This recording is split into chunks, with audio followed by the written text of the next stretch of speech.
എല്ലാവർക്കും സുഖാണെന്ന് വിശ്വസിക്കുന്നു. സംസ്ഥാനത്ത് റേഷൻ വിതരണം ഇന്ന് ജൂലൈ 2-ാം തീയതി ബുധനാഴ്ച മുതലാണ് ആരംഭിച്ചത്. ഈ മാസം നീല വെള്ള റേഷൻ കാർഡുള്ളവർ ശ്രദ്ധിക്കേണ്ട വളരെ പ്രധാനപ്പെട്ട അറിയിപ്പുകളാണ് ഈ ഒരു വീഡിയോ നിങ്ങളുമായിട്ട് പങ്കുവെക്കുന്നത്. നീല വെള്ള റേഷൻ കാർഡുള്ളവരെ സംബന്ധിച്ചിടത്തോളം ജൂലൈ മാസം വളരെ പ്രധാനപ്പെട്ടതാണ്. ഇതിൽ ആദ്യത്തെ അറിയിപ്പ്, നീല വെള്ള റേഷൻ കാർഡുള്ളവർക്ക് ജൂലൈ മാസം പ്രഖ്യാപിച്ചിട്ടുള്ള വിഹിതങ്ങൾ എന്തൊക്കെ എന്നുള്ളതാണ്. അതുപോലെ തന്നെ നീല വെള്ള റേഷൻ കാർഡുള്ളവർക്ക് സൗജന്യ റേഷനും മറ്റ് ആനുകൂല്യങ്ങളും ലഭിക്കുന്ന പിങ്കിലേക്ക് മാറുന്നതിന് വേണ്ടിയിട്ടുള്ള അപേക്ഷയും ഇപ്പോൾ നടന്നുകൊണ്ടിരിക്കുകയാണ്. അപ്പൊ ആദ്യം നീല വെള്ള റേഷൻ കാർഡുള്ളവർക്ക് ഈ മാസം ലഭിക്കുന്ന വിഹിതങ്ങൾ എന്തെല്ലാം എന്ന് നോക്കാം.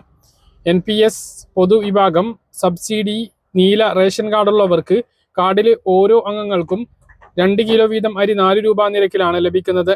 അത് പതിവ് പോലെയുള്ള വിഹിതമാണ്. എന്നാൽ മുമ്പില്ലാത്ത വിധത്തിൽ ഈ മാസം 3 കിലോ ഗോതമ്പ് കൂടി നീല റേഷൻ കാർഡിന് പ്രഖ്യാപിച്ചിട്ടുണ്ട്. 8 രൂപ 70 പൈസ നിരക്കിലാണ് നീല റേഷൻ കാർഡുള്ളവർക്ക് ഗോതമ്പ് ലഭിക്കുക. ഇതിന് പുറമെ 4 ആട്ട 17 രൂപ, ഒരു ആട്ടയ്ക്ക് 17 രൂപ നിരക്കിലും ലഭിക്കുന്നതുമാണ്. പൊതുവിഭാഗം NPNS non subsidy non priority വെള്ള വിഭാഗം റേഷൻ കാർഡിന് 4 കിലോ അരിയാണ് റേഷൻ കാർഡിൽ മൊത്തമായിട്ട് അനുവദിച്ചിട്ടുള്ളത്. 1 കിലോക്ക് 10 രൂപ 90 പൈസ നൽകണം. അതാത് താലൂക്കിലെ ലഭ്യതക്കനുസരിച്ച് 4 കിലോ ആട്ട വരെ ലഭിക്കുന്നതാണ്. ഒരു ആട്ടക്ക് 17 രൂപ നിരക്കിലും നൽകണം. അപ്പോൾ ഈ നീല വെള്ള റേഷൻ കാർഡുള്ളവർക്കാണ് ഏറ്റവും കുറഞ്ഞ വിഹിതങ്ങൾ ലഭിക്കുന്നത്. വെള്ള റേഷൻ കാർഡിനാണ് ഏറ്റവും കുറഞ്ഞ വിഹിതം ലഭിക്കുന്നത്. ഇങ്ങനെയുള്ള ആളുകൾക്ക് മുൻഗണന റേഷൻ കാർഡ് ലഭിക്കണമെങ്കിൽ അതിന് അപേക്ഷ വിളിക്കുന്ന സമയത്ത് തന്നെ അപേക്ഷ നൽകേണ്ടതുണ്ട്. ഏറ്റവും പാവപ്പെട്ട ആളാണ്, വാടക വീട്ടിലാണ് എങ്കിൽ പോലും പുതിയൊരു റേഷൻ കാർഡ് ഉണ്ടാക്കുമ്പോൾ വെള്ള വിഭാഗം റേഷൻ കാർഡാണ് ലഭിക്കുന്നത്. പിന്നീട് ഇത്തരം അവസരങ്ങൾ വരുമ്പോൾ അപേക്ഷിച്ച് മാറ്റണം.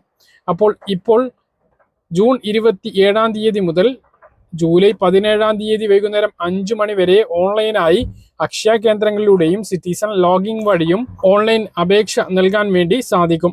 VD സതീശൻ സർക്കാർ വന്നതിന് ശേഷമുള്ള ആദ്യ മുൻഗണനാ അപേക്ഷയാണ് ക്ഷണിച്ചിട്ടുള്ളത്. ഓണത്തിന് മുമ്പ് 1.5 ലക്ഷം പേർക്ക് കൂടി മുൻഗണനാ വിഭാഗമായ പിങ്ക് റേഷൻ കാർഡ് നൽകുക എന്നുള്ളതാണ് ലക്ഷ്യം.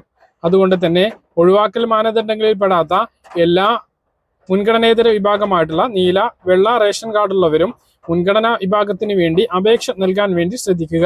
അർഹതയുള്ള പല ആളുകളും മുമ്പ് അപേക്ഷിച്ചിട്ടും കിട്ടാത്ത നിരവധി പേരുണ്ട്. അങ്ങനെയുള്ളവരും അപേക്ഷിക്കുക.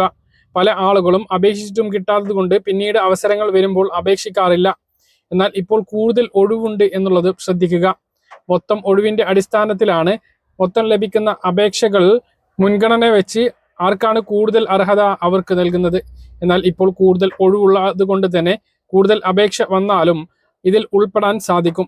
ഏറ്റവും പ്രധാനപ്പെട്ട ഒരു കാര്യം, അതായത് തദ്ദേശ സ്ഥാപന സെക്രട്ടറി നൽകുന്ന BPL ലിസ്റ്റിന് അർഹനാണ് എന്ന് തെളിയിക്കുന്ന ഒരു സാക്ഷ്യപത്രം അല്ലെങ്കിൽ സർട്ടിഫിക്കറ്റ് ലഭിക്കുകയാണ് എങ്കിൽ എന്തായാലും പിങ്ക് റേഷൻ കാർഡ് ലഭിക്കും.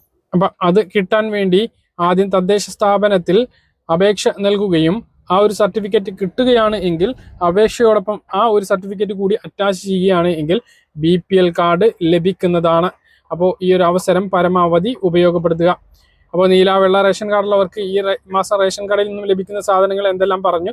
അതുപോലെ തന്നെ സബ്സിഡി സാധനങ്ങളും സബ്സിഡി ഇതര സാധനങ്ങളും സപ്ലൈകോയിൽ നിന്നും ലഭിക്കുന്നതാണ്. ലോകകപ്പ് ഓഫർ സബ്സിഡി ഇതര സാധനങ്ങൾക്കുണ്ട്. ആവശ്യക്കാർ അതെല്ലാം പ്രയോജനപ്പെടുത്തണമെന്ന് ഓർമ്മിപ്പിക്കുന്നു.